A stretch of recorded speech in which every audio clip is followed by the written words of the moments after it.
What's up, guys? So today I learned what Albert Einstein called the inspiration for all true science and art. And I was like, wow, that's pretty interesting. But before I get to that, let's run through how I got there. So today I started listening to Persuasion by Robert Cialdini on Audible. Threw that on, threw my AirPods in, 1.5x speed, and just started going, and probably listened to 5 or 6 hours today because I listened when I drove my car, when I ate, when I was cleaning my house. That was the big one because, or my apartment, it's been dirty for a while.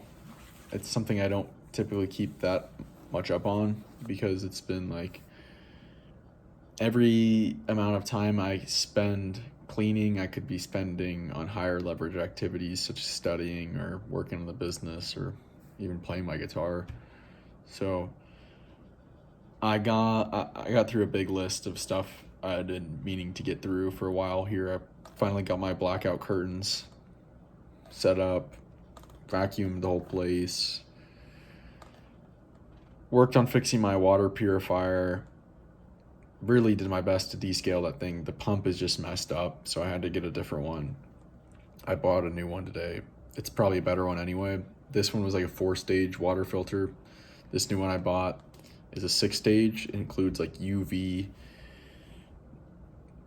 whatever you call that, shooting UV into the water to kill any bacteria, plus the other 4 stages of like the carbon filter, the RO, whatever else there it uses. But this one has a glass container to hold the water in. So the other one I had that broke, that was plastic. So hey, no more plastic leaching in. So it's probably a better one at the end of the day. So that's nice.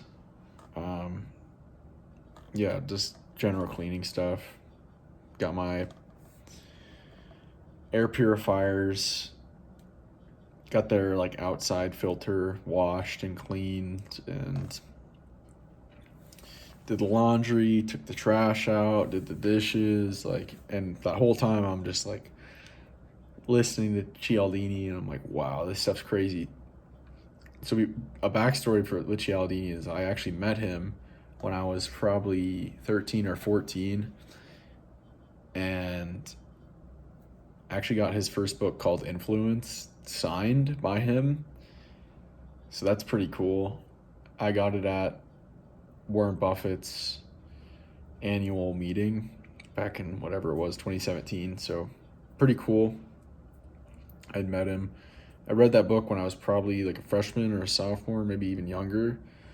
And I didn't understand the significance at the time, but now I'm starting to realize, wow, this guy has been a major contributor in many regards, in many fields.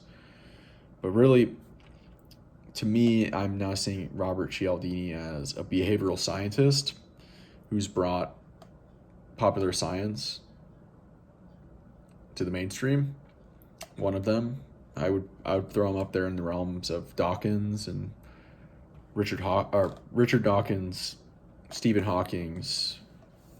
He's definitely in there. Who's brought scientific information, data to a general audience through popular general books.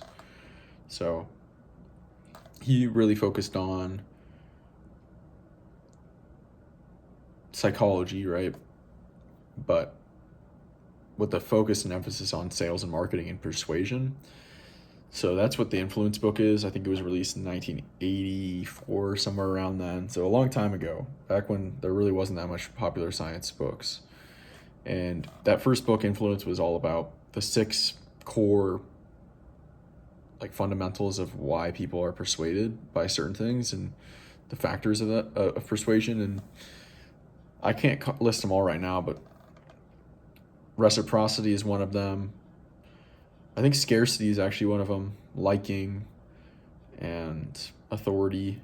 No, it's more than I thought I would be able to pull out, but yeah, this persuasion book. So back to that. The persuasion book is about basically the environment, the state of mind, the state of emotions of the person before they make a decision.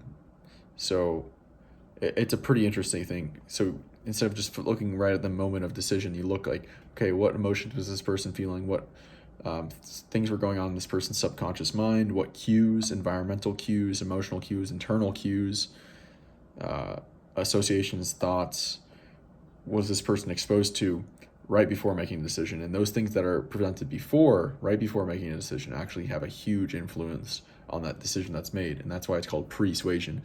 It's influence before the actual like persuasion or the actual decision making, whatever you want to call it. But yeah, very cool. I'm not completely done with it. I got about an hour left, but so much in that I can't even get through all of it right now. It's a lot about attention, and when we focus on things, we consciously and subconsciously just think this thing's important. That's why we're paying attention to it. It wouldn't be if it wasn't important, we wouldn't be paying attention to it. So whatever we place our attention on, consciously or not, we subconsciously deem as important. So it's pretty cool. It seems to me like where you focus your attention in life, that's what your life becomes, literally and psychologically. So a lot of power in that book. It's probably one I'll study for the rest of my life, but this started here. Um, yeah, I'm getting a pretty good stack of books, a full stack on the human mind and why human behavioral science, I would call it. Let's just call it behavioral science. Yeah, and that list will include probably any book by Cialdini, Thinking Fast and Slow by Daniel Kahneman, Evolutionary Psychology by David Buss, and then I would probably even throw in The Selfish Gene by Richard Dawkins, because you need to understand, first of all, the theory of evolution and the theory of evolution through the lens of a gene as the fundamental unit of evolution to really grasp deep behavioral science, I think. Cialdini even mentioned, he didn't mention the book Selfish Gene, but he mentioned evolution from the level of the gene, like as the fundamental unit of evolution. So he must have read, yeah, I mean, everybody in science, at least writing popular science, has probably read The Selfish Gene. So yeah, that's my stack right now. But yeah, these heuristics, these cognitive effects, these psychological effects, like they drive or they explain, predict, drive human behavior. And we've got a lot of them now, or a huge majority of them. I can't say that actually because we don't know what we don't know, but we've got a lot of psychological science, hard science now, and effects and heuristics and biases that we can study now. So pretty cool. That's something I'll continue to study. I've realized I'm very interested in that. I mean, I was a neuroscience major. I've taken Neuro 1 and 2. Loved listening to Andrew Huberman stuff. Loved the theory of evolution. So this stuff's right down my alley. And yeah, I'll probably wrap it up here. I've been working on building out a nighttime routine, and it's already getting pretty late. And so I'm still fleshing it out. But yeah, I'm going to go do some breath work now. I like doing the 4-7-8 for about 10 minutes. That really chills me out, but I like to do that aiming now for about half an hour before bed. Start doing some gratitude journaling, and journaling, just mind dumping. This is kind of a form of journaling and mind dumping, and to clear my mind before bed. And then probably some fiction reading. I'm reading The Hobbit right now. It's a great story.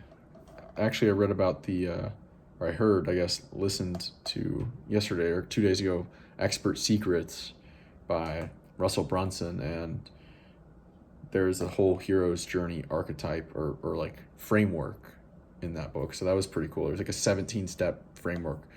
And so all these great stories follow the same framework. And I think I mentioned that in a previous video 2 days ago. So I'll cut it off there.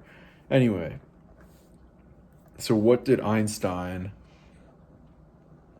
deem the inspiration of all true science and art the mysterious. That's what it was, right? And if you watched this far, maybe you watched because at the beginning I presented a story and I didn't finish it. I left it as a mystery, and I'm not the best storyteller right now. I'm getting better. I'm trying to get better. I'm focusing my attention on it, so I will get better because I focused my attention on it. But yeah, Cialdini, he found that telling a mystery at the beginning of class just led to so much more engagement and like enthrallment from his students than not doing that. So maybe if you want to capture people's attention, begin a story but don't finish it, leave it open-ended. I think YouTube videos, there's tons of YouTube videos like this. They'll open up with like a quick montage of what's going to happen or like some exciting event, but then they cut it off right before like the climax of the event, and then you're like, I have to watch, I'm hooked. So yeah, pretty cool.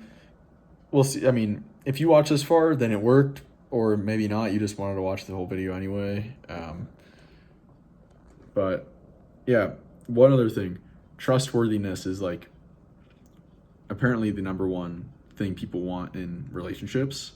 They want a trustworthy person to do business with, or to be in a romantic relationship with, or just a friendship with. So trustworthiness is like super, super important.